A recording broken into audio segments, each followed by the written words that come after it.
కాబట్టి ఒక్కసారి మనం ఆలోచిద్దాం. కాకా గా గాయిన్యా అనండి అందరూ. కొంచెం మెల్లిగానే అంటున్నారు. పాత ఎప్పుడో స్కూల్లో చదువుకున్నాం, మళ్ళీ బయటికి ఇది చెప్పుకోవడానికి ఇలా నలుగురు కలిస్తే తప్ప విడిగా కాకా గా గాయిన్యా అంటే నవ్వుతారు పిల్లలు కూడా. కాబట్టి ఇక్కడే చెప్పుకుందాం. కాకా గా గాయిన్యా. ఎక్కడి నుంచి వచ్చింది చప్పుడు? ఈ గొంతులో ఈ భాగాన్ని గుర్తించండి. కాకా గా గాయిన్యా కొండనాలిక దగ్గర వచ్చిందా? ఇప్పుడు చా చా జా జాయిని అనండి. అంటే కొండనాలిక కింద, నాలికకి కొంచెం పైన, ఇందాకటి కంటే కొంచెం పై భాగం వాడారు. చూసుకోండి. చా చా జా జాయిని అయిందా? దానికంటే కొంచెం పైకి వస్తున్నారు. ఎలా చెక్కారో చూడండి అసలు అక్షరాలని. టాఠా డా ఢాణ ఎక్కడి నుంచి వచ్చింది? మధ్య నాలిక నుంచి వచ్చిందా? అది మడవకుండా టాఠా డా ఢాణ అనండి చూస్తా. టాఠా డా ఢాణ. ఋషి ఎలా చెక్కాడో చూడండి అక్షరాలని. నెక్స్ట్ తాథా దా ధానా. నాలిక కొస వాడకుండా అనండి. ఎవరు అన్నారే నాలిక కొస వాడకుండా అనండి అంటే. తాథా దా ధానా అనగలరా? లేదు కదా. మళ్ళీ పెదాలు వాడకుండా పాపా బా భామా. పెదాలు వాడకుండా అనమంటే అనేసారే. అనగలరా? పాపా బా భామా అని పెదాలు వాడకుండా. మన ఋషి ఎంత చక్కగా అక్షరాలను చెక్కాడో చూడండి. ఒక తపస్సు చేయిస్తున్నాడు.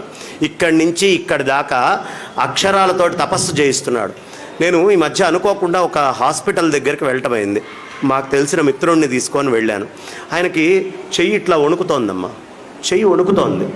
వణుకుతుంటే డాక్టర్ కృష్ణ సుబ్రహ్మణ్యం గారిని ఇవాళ పాపం ఆయన ఇవాళ కూడా నేను కలవటమైంది. ఆర్థోపెడిక్ ఆయన, న్యూరో ఆయన కూడా పక్కన కూర్చొని ఉన్నారు.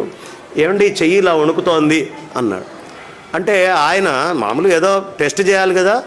ఆయన ఏమడిగాడంటే, ఏమండి దృష్టద్యుమ్నుడు దృష్టద్యుమ్నుడు దృష్టద్యుమ్నుడు అని ఆగకుండా 10 సార్లు అనండి అన్నాడు. ఈయన డాక్టరా వేదాంతే, మేం చెప్పాల్సిన ప్రవచనం ఏం చెప్తున్నాడు ఏంటి అని అనుమానం వచ్చింది. సరే ఈయన అంటున్నాడు, మాట రావట్లేదు. అయ్యా ఈ మాటని బట్టి నాకు అర్థమైంది, మీ నరాలలో ఒక రకమైనటువంటి శక్తి మొత్తం కోల్పోయారు, తద్వారా మీరు బయటికి మాట్లాడలేకపోతున్నారు అని చెప్పాడు. ఇప్పుడు చూడండి, ముసలివాళ్ళు అయ్యాక స్వరం ఇంత గట్టిగా కంఠం ఇలా ఉంటుందా? ఎందుకు? నరాలలో సత్తువ తగ్గితే నోట్లో మాటలో తేడా వస్తుంది. అంటే మాటకి నరాలకి తేడా ఉంది. పక్షవాతం వచ్చింది, మాటలో తేడా వస్తుందా? నరాలకి మాటకి చాలా సంబంధం ఉంది. నరాలకి మాటకి చాలా సంబంధం, చాలా దగ్గర సంబంధం ఉంది. ఇది మన ఋషులకి తెలుసు. అందుకనే చిన్న వయస్సు నుంచి మనతోటి రకరకాలైనటువంటి పద్యాలు, శ్లోకాలు, అక్షరాలు. మా తాతయ్య గారి పుస్తకంలో ఉండేది. పశర్లపాటి వాసుదేవయ్య శాస్త్రి గారు చాలా అద్భుతంగా రామాయణము, వాసుదేవ రామాయణం అని రాశారు. ఆయన సంస్కృతాంధ్ర పండితులు అభినవ నన్నయ్య భట్టారక అని ఉభయ భాషా ప్రవీణ.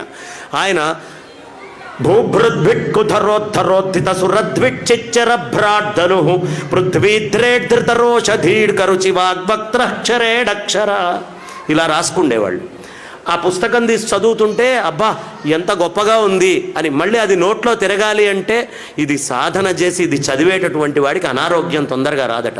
1 కిలోమీటర్ ఉరికితే ఎలాంటి శక్తి వస్తుందో మీకు నరాల్లోకి, గట్టి పద్యమో ఒక స్తోత్రమో ఒక నామమో ఆగకుండా చేస్తే అలాంటి శక్తి వస్తుంది. కాబట్టి ఉరుక్కుంటూ వెళ్ళలేరుగా వయసు పెరిగిన తర్వాత. లేదా ఉరకగలిగితే జాగింగ్ చేయగలిగిన వాళ్ళు చేయొచ్చు, వాళ్ళు అక్కర్లా, వాళ్ళు మాట్లాడకుండా ఉంటేనే ఉత్తమం. కానీ జాగింగులు ఎక్సర్సైజులు చేయలేని వాడు కొవ్వు కరిగించుకోవడానికి నోట్లో శక్తిని ఎనర్జీని పెంచుకోవాలంటే ఏం చేయాలయ్యా? వాగగ్ని, వాయువు అనేటటువంటిది అగ్ని. ఈ అగ్ని ఎప్పుడు వస్తుందండి బయటికి? కొలెస్ట్రాల్ అనేటటువంటిది కరిగితే అప్పుడు అగ్ని నోట్లో నుంచి బయటకు వస్తుంది. కాబట్టి వాక్కు అనేటటువంటి అగ్ని వాయుస్సంధానం ఉపనిషత్తు చెప్తుంది. ఈ విధంగా గనక మీరు స్తోత్రం పిల్లలకి రోజు ఏదో ఒక స్తోత్రం గనక నేర్పిస్తూ చెప్తూ పోతూ ఉంటే చాలా బలిష్ఠులు, బలాఢ్యులు, శక్తివంతులు, బలవంతులు అవుతారు. అది ఆంగ్లంలో చెప్తే వాడు ఎలా చెక్కాడో మనకు తెలియదుగా. మన ఋషి అయితే చాలా అద్భుతంగా చెక్కి దీన్ని పెట్టాడు.